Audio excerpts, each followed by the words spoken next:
heels off Tell the us floor. more about jumping down from stuff. Yeah, so the depth. That's usually not a great place for people to start, right? It's definitely not the best place for people to start. Because it's more intense than what it looks. It might not look like a lot, but it's a lot of force on your body, right? Yeah, it's hugely intense, and it's a lot of impact. So yeah, the depth jump stuff, I really like using depth drops. So obviously I've jumped out of that, but with a depth drop, you literally just jump down. And I don't like sticking the landing. I just like to decelerate as quickly as possible. And what you'll get is that still augments the stretch. It still like kicks off the stretch reflex. So you get a little recoil. So you kind of just spring back into your standing position. So you've still trained that to a degree, but you don't go through the huge muscular tension that comes after that coupling phase on the concentric. And so you can get a higher volume in, but really start training the stretch reflex. So yeah, that's probably that was the highest depth drop I ever worked up to. Some people take this to pretty far. I've seen people jump off the side of like their garage and shit like that. Have you seen some of these parkour athletes? Yeah. Some of them are doing things that to me is superhuman. Yeah. Like, I don't even understand how it's possible. It's like, oh my God, like I look at them, I'm like, humans are apes. That is incredible what you're doing here. They're jumping off these things that should be impossible to land from. Obviously they have great technique. They tend to roll it off, but there's one kid, I can't remember his Instagram handle, but he just drops off like 2 stories, something ridiculous. I mean, and he just lands and he doesn't even roll it off. He just goes into a full squat and like bounces out.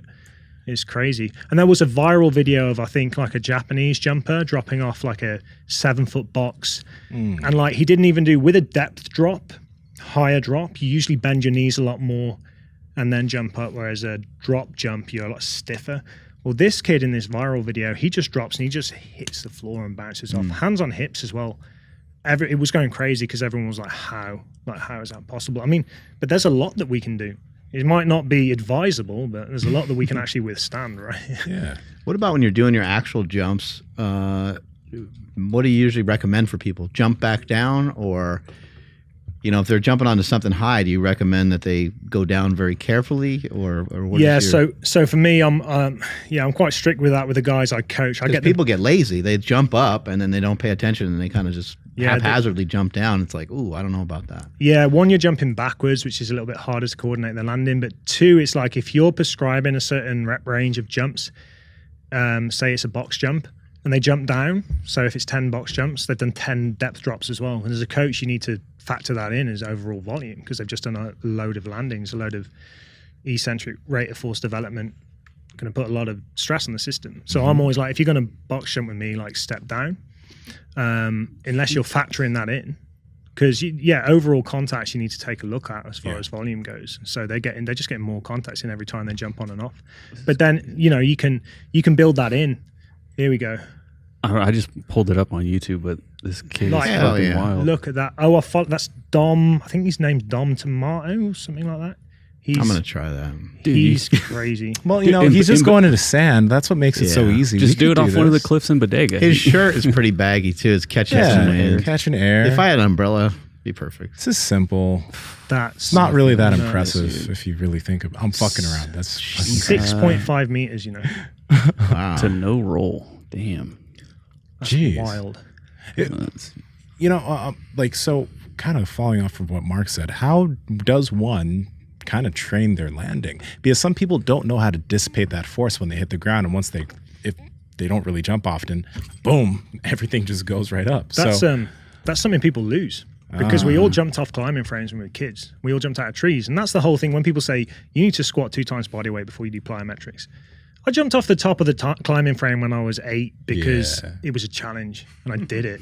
It's like, you lose that ability. And it's funny, when you jump off something high, it's like you feel scared. And then like, when you land it, you're like, oh. Yeah, and it's a bit of a reminder. It kind of just reminded me a bit of being a kid. Like you start to like, you're in this gym mind. So you're like, right, I'm going to drop into this beautiful squat and just like stick it here and stand back up. But you end up like dissipating the energy and kind of bouncing off forwards and rolling off your feet because you're getting back into that kind of childish headspace. So I think everyone can do it. It's just like, you just see people be really tentative because they haven't done it in so long. So for that, it's just like, gradual overload. Power Project family, how's it going? I hope you guys are enjoying the episode. And I want to tell you, sometimes when you're a lifter, you need certain pieces of equipment that's going to help you perform a little better in the gym. Just like the hip circle is going to help warm up your hips, knee sleeves are going to keep your knees warm when you're squatting. The slingshot's going to help you bench a little bit more. But the cool thing is that Mark made all of this equipment when he was in the middle of his powerlifting career because he wanted equipment that could help him perform better as it can also help you perform better. The cool thing is that all this equipment was made for lifters by lifters. Andrew, could you tell them how to get it? Yes, that's over at markbellslingshot.com, and at checkout, enter promo code PowerProject10 to save 10% off your entire order. Links to them down in the description as well as the podcast show notes. We should all just start parkour. Like just start running and that's what little kids do. Yeah. So much little fun. kids do that everywhere. I was watching my nephew. We were coming off of a boat and there was like these stairs that you went up to get off the boat that were kind of connected to the dock. And then the last step was kind of steep, and I'm just watching people like just, I like to kind of watch that kind of stuff because I'm like, this is so connected to people's psychology of how they feel about themselves, the way that they're going to step down from this step. And older people would kind of turn around and they would go down very gingerly and they would like hold on to the railing and they would go real slow. It was also kind of wet. So like people were like, what, You just don't want to get fucked up. But you watch a couple little kids, they were so pumped. Like their eyes lit up and they were like, whoop, and they just like jumped right off of there. And my nephew, he like saw it as like a challenge and he like jumped and spun in the air and then he kind of halfway fell and caught himself. But yeah, it was just interesting to watch everybody kind of getting off of there. And the more that we practice this stuff, the easier it will be for us to keep it in for longer if we just start to implement some of it now. How often do you recommend like people, if they're going to do some jumping and they're going to really start to incorporate it, how many times a week?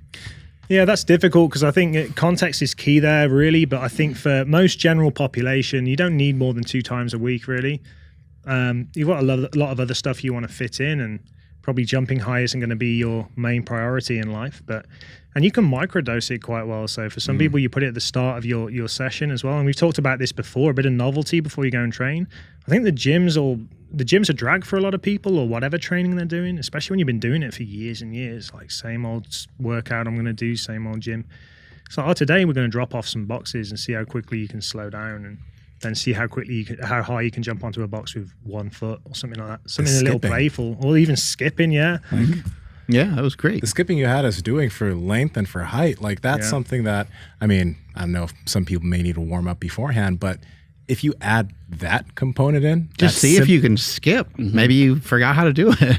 Yeah, yeah. Most people weren't like, oh, we're going to skip. I'm like, okay, I think I remember how to do this. And you both did remember how to do it, right? It's like it's a very natural thing. You can start off super low intensity, do it with your arms down, just like swinging at some blood flow, and then you just pick it up.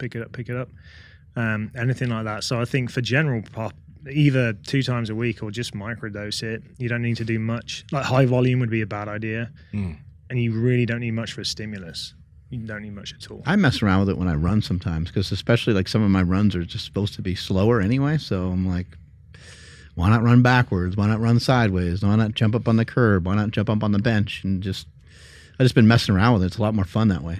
Yeah. Do you know what? It's funny. I've kind of been going down the same route I've liked training away from the training center more so, away from the gym and away from the track. I'm like getting out into a park or in the woods and just doing track. Fuck the track. Yeah, right? Like, yeah, I'd rather Jesus Christ. Yeah, I'd rather get in the park. I'd rather get in the park and do some stuff outdoors and use some of the features around there to do some exercise. I did it this morning. We're staying in a motel down the road and obviously jet lag, woke up early. It's on Google Maps. There's a park there. People that are like, I'm going to do 8 400s or something like that. You're like, man, all right, go for it, man. I'll tell you what's worse. You're not going to see me there. It's people running on treadmills when it's a nice day. Yeah. Looking out the window. I do not understand that, Fuck that at all. No, get outside, man. So, yeah, I've done a bit more of that and, might do some pull-ups on a tree branch or something. It's good fun. But, yeah, people can incorporate it, of course. Yeah, microdose it in, have some fun with it. The main thing is don't really set yourself too many limits there. You just go and have fun. So that's what I'm tending to do at the moment because I'm not constrained so much by my sport now. I can just go out there and have some fun with it. you were having us do those box jumps in the gym, and a lot of times you'll see videos of like lifters where, when somebody pulls the box up, everybody's trying to box jump, right? But when you see most people jump, they jump and then it's like, oh, how close can I bring my knee to my body to get over that box? Is that helping anything? And how can they maybe adjust it to actually benefit their jumping skill? Yeah, so for the most part, when people are box jumping, they're just aiming for the box. So they just pull their knees up, and they don't actually change their center of mass very much. So their hip displacement isn't particularly high. They're like not getting much vertical travel, and that's more just a psychological thing. They're just scared of not getting their knees up to the box. Yeah. And you see it with weightlifters. They're used to dropping into a squat, so they kind of just do their jump like they're dropping into a squat. So not really hitting what they need to, which is vertical force production. So yeah, for the most part, I start off with encouraging people to have a straighter leg landing. Not necessarily the old like full straight legs like I do. That's a nice challenge. Yeah. But at least just what I'll often put is just a sub-max box height. I don't want you going for a maximal height. Just trying to get as much clearance when you land on the box. Because what the box actually achieves there is it breaks the fall. So you can get more contacts in because you're not falling from your maximum height and then landing again. So that's the main reason boxes are used, because it reduces that landing impact so you can get more reps in. But that's not to say that there isn't a training aspect of triple flexion when you pull your knees up. So people hate on maximal box jumps, but if you're getting full extension and vertical hip displacement, training triple flexion is still probably going to give you some performance benefit, because you see triple flexion a lot within sport, any running or power sport. That loaded box jump is interesting. Oh yeah, with some weight in your hands. That is really interesting to do those. Yeah, it sometimes feels like an advantage a little bit. If you swing them up, like I extended that med ball there. Yeah, even David Weck has talked about that before. Like you'll actually see him, he'll have dumbbells in his hand and he'll do broad jumps, and the weight will actually help him have faster and stronger arm swing to get a little bit more distance. I think another awesome thing about stuff like this is you don't have to do a lot of reps. Like we're talking about maybe doing a couple sets of 3 to 5 reps, right? Yeah, like you don't need much at all. You need to sit there and do 3 sets of 10 or something like that, right? Yeah, well, it's like that with high intensity elements, right? And you can get really intense with this really easy. It's quite easy to jump full intensity once you've got the technique down, and you don't need many reps at all. Let me ask you this. Because you talked about the difference between strength jumping or sprinting ability and elastic, right? Would you say that you're more of a strength individual or an elastic individual? Because, and one would assume like you want to build elasticity, like there's the ability to just move, spring, and not think. Can you build that? Or do you believe you can build that? Yeah, you can certainly build it. The interesting thing about that concept or that spectrum or continuum, however you look at it, it's like some of the sports scientists or biomechanists might say, well, that's bullshit. No one's going to use their muscle more than their fascia or their tendons. It's like everyone uses it all. But it's been a very useful concept for coaches to pigeonhole their athletes and their biases. So if you looked at it from a biomechanics perspective, it might just be somebody that uses a shorter ground contact time when they sprint versus somebody that uses a bit of a longer ground contact time. That guy, the longer ground contact time guy, would be called a strength guy. They just seem to like applying force more, whereas the elastic guy likes to bounce off the track a little bit more.